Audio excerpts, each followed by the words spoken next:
Masechet Shabbat, résumé du Daf Pe Gimel. On a vu dans le Daf précédent la marloquette entre Rabbi Akiva et Chachamim.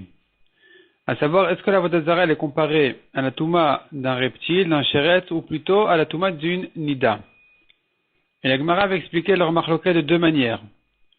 Soit, selon Rabba, il est évident, il est clair selon tout le monde, donc Rabbi Akiva et Chachamim, que celui qui a porté la Avodah Zara, il est tamé, il a une Tumat Massa, comme celui qui porte une Ida qui devient tamé.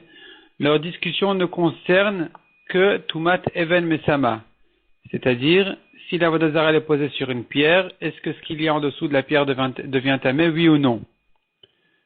Selon Rabbi Elazar, par contre, il n'est pas évident de dire que celui qui a porté la Avodah Zara, il est tamé, il a une Tumat Massa.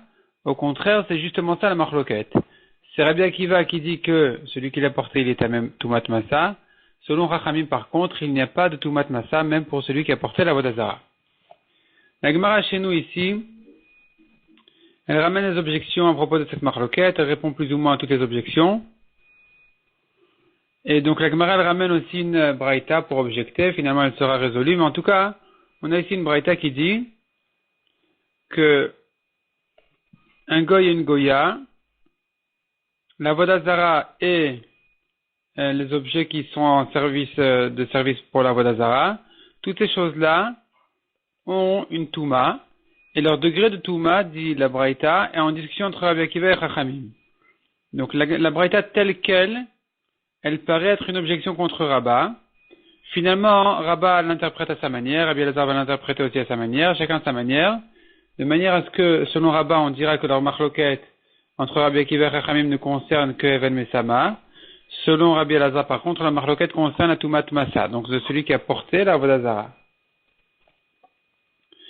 Ravashi propose encore une explication dans la Braïta, en disant que la discussion entre Rabbi Akiva et Chachamim, elle est à savoir, donc selon Rabba, ça s'arrange plutôt selon Rabba, à savoir, est-ce que la Avodah Zara, elle rend tamé si elle-même a soulevé un objet. Donc selon tout le monde, il est clair que si la Avodah Zara a été soulevée par quelqu'un, cet homme-là devient tamé. La question se pose dans le cas où la Avodah Zara, elle a soulevé quelque chose, est-ce que cette chose-là devient tamé une Tumat Heset, oui ou non? La Gemara explique de quelle manière est-ce possible qu'une Avodah Zara, une idole, puisse soulever quelque chose, quoi que ce soit. Répond la Gemara, il s'agit dans le cas d'une balance. Ils ont mis l'idole d'un côté, ils ont mis une autre chose de l'autre côté, l'idole était plus lourde, l'autre chose de l'autre côté a été soulevée à cause du poids de l'idole, c'est considéré comme si elle avait soulevé la chose, et c'est là où nous trouvons la marloquette, est-ce qu'il y a une Tumat Heset, de dire que la Avodah Zara a soulevé quelque chose, elle rend tamé? Selon Rabbi Akiva, oui. Selon Chachamim, non. La Gemara ensuite ramène la question de Rav Chama, qui avait été citée aussi dans l'œuvre précédent. À savoir, est-ce qu'une Avodah Zara en pièces, décomposée, est-ce qu'elle a de la Touma, oui ou non? La Gemara donne deux versions. Soit le Safek de Rav Chama concerne le cas où n'importe qui peut recomposer la Avodah Zara, soit au contraire, le Safek de Rav Chama est plutôt dans le cas où c'est que quelqu'un qui sait, qui s'y connaît, qui arrive à le refaire. Mais n'importe qui ne peut pas le refaire. Donc ça reste en question, ça reste en tékou dans la Gemara.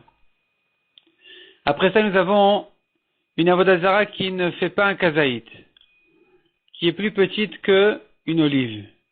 En ce qui concerne le Issour, l'interdiction, il est clair que cette Avodah Zara là, elle est considérée comme une Avodah Zara qui est Asura Be'ana'a, interdit d'en profiter. En ce qui concerne Tatouma, par contre, la Gemara ramène une dracha, que la Avodah Zara était comparée aux morts, dont la Touma ne commence qu'à partir d'un kazaït. Moins que ça, il n'y a pas certaines Toumot de Toumat Met, ici aussi, donc il n'y aura pas de Touma pour la Avodah Zara, en dessous d'un kazaït. La Gemara explique qu'il se trouve finalement, selon Rabbanan, qu'on fait toutes les comparaisons de la Avodah Zara pour la Kula. On l'a comparée à Nida, pour dire qu'elle ne rend pas tamé quand elle est en pièces. On l'a comparée aux morts pour dire qu'elle ne rend pas tamé en dessous d'un kazaït. On l'a comparée au chéret pour dire qu'elle n'a pas de Tumat Massa pour celui qui l'a porté. Alors qu'on aurait pu faire toutes ces comparaisons dans la Khumra, au contraire, apprendre de chaque comparaison une Khumra.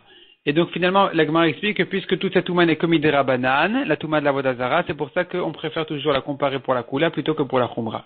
Mishnah suivante. Un bateau est tahor, ne reçoit pas de Touma. Dont on le sait, la Gemara donne deux drachot. Dans la Mishnah, la dracha, elle est que le bateau est comparé à la mer, donc de même que la mer ne reçoit pas de Touma, de la même manière le bateau ne reçoit pas de Touma. Autre dracha, c'est de dire comme ça. Le pasuk nous donne une liste de choses qui reçoivent de la Touma, dont un sac et dont un récipient en bois. Et donc, de même que le sac,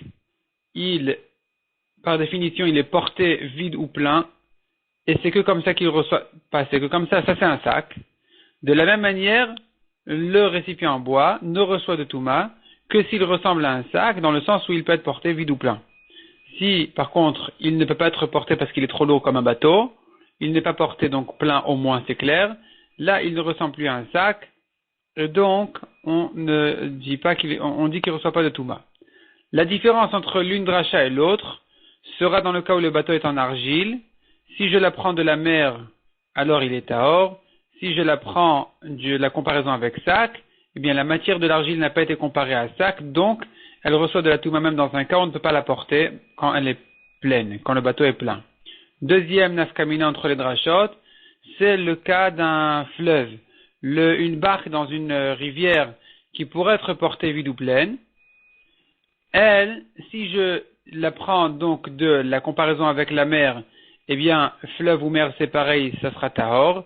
Si par contre je dis que la raison elle est parce que c'est comparé à sac qui est porté vide ou plein, or la barque n'est pas portée vide ou pleine, et elle est 8 portées vide ou pleine, donc elle ressemble 8 à sac et donc elle reçoit 8 de la Touma. Et ce chidouche-là était enseigné quelques de longues années après que la Mishnah était connue de dire que la barque du Yarden, elle est théora. Elle est tméa. On ne comprenait pas cette Mishnah jusqu'à ce qu'est venu Rabbi Hanina l'expliquer, Rabbi Hanina ben Akavia, l'expliquer que justement la raison elle est parce qu'on peut la porter pleine, et donc c'est pour ça qu'elle reçoit de la Touma.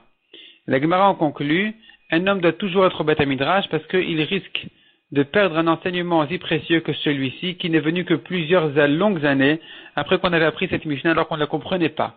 Et voilà qu'est venu un Talmid Racham et l'a expliqué. La Gemara ajoute encore, un homme doit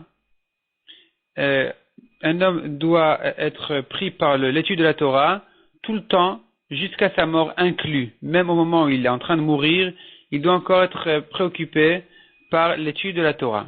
La Gemara ajoute encore une racha qui dit, les paroles de Torah ne s'accomplissent, ne se renforcent, ne tiennent que chez quelqu'un qui se tue pour la Torah. On l'apprend du Passouk, quelqu'un qui se donne pour la Torah tellement, il se tue pour la Torah, c'est-à-dire que il se prive de toutes sortes de plaisirs et passions pour l'étude de la Torah. C'est chez lui que la Torah, c'est lui qui va quérir, c'est chez lui que la Torah sera acquise.